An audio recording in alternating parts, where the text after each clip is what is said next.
आज मैं आपको पढ़ाऊंगी राष्ट्रपति। राष्ट्रपति संविधान के भाग 5, ये क्वेश्चन पूछा जाता है ज़्यादातर कि किस संविधान के किस भाग के तहत राष्ट्रपति का वर्णन है। तो भाग 5 अनुच्छेद 57 से 78 तक कार्यपालिका का वर्णन है, जिसमें राष्ट्रपति का वर्णन अगर पूछा जाता है तो अनुच्छेद 52 से 72 तक राष्ट्रपति और उपराष्ट्रपति का वर्णन है। अब राष्ट्रपति से संबंधित आता है क्वेश्चन 1 कि राष्ट्रपति का निर्वाचन किसके तहत है।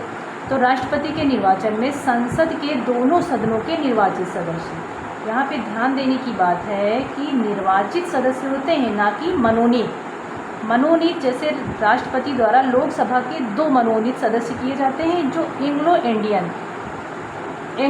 होते हैं, और राज्यसभा में 12 सदस्य जो विशेष रूप से होते हैं, कई क्षेत्रों में कला आदि के क्षेत्रों में होते हैं, वो लिए जाते हैं। दूसरे, संसद के दोनों सदनों के निर्वाचित सदस्य भाग लेते हैं, और राज्य विधानसभा के निर्वाचित सदस्य, इसमें राज्य विधानसभा के हैं निर्वाचित सदस्य।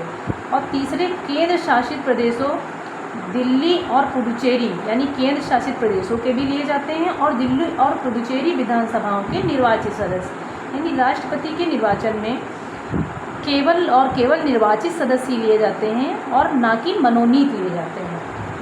ये क्वेश्चन बहुत ही पूछा जाता है, जिसको आप बहुत ध्यान से ही आपको पढ़ना है। राष्ट्रपति से चुनाव संबंधित विवादों की जांच व फैसले कहाँ पर किए जाते हैं? उच्चतम न्यायालय के मुख्य न्यायाधीश द्वारा किए जाते हैं।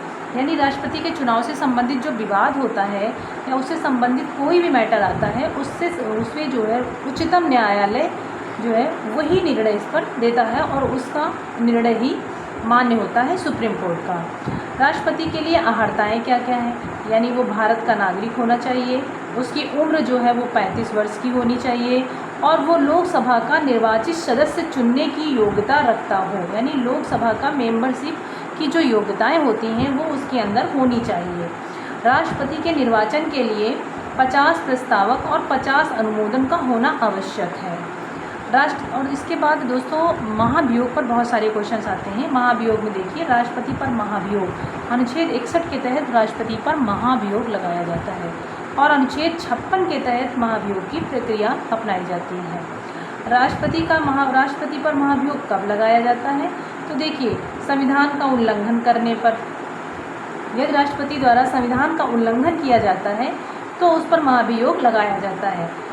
और जब राष्ट्रपति पर अभियोग यानी उस पर महाभियोग लगाया जाता है तो जिस सदन द्वारा लगाया जाता है उसके 1/4 सदस्य द्वारा उसको 14 दिन पूर्व महाभियोग के लेटर दिया जाता है, और जहाँ पर जिस सदन में लगाया जाता है उसके 2/3 बहुमत से वो पारित होना चाहिए।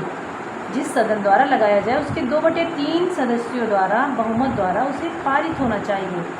इसके बाद दोस्तों जानते हैं आप लोग कि राष्ट्रपति की शक्तियाँ, एक तो कार्यकारी शक्तियाँ होती हैं जिसमें प्रधानमंत्री की नियुक्ति है, जैसे नियुक्ति संबंधी जो शक्तियाँ होती हैं वो हो गई। विधायी शक्तियाँ होती हैं, और वित्तीय शक्तियाँ होती हैं, और आपातकालीन शक्तियाँ होती हैं। दोस्तों ये बहुत ही शॉर्ट में मैंने बनाया था, इसका लॉन्ग भी आपको देखने को, प्रत्येक टॉपिक से संबंधित लॉन्ग आपको देखने को मिल जाएगा।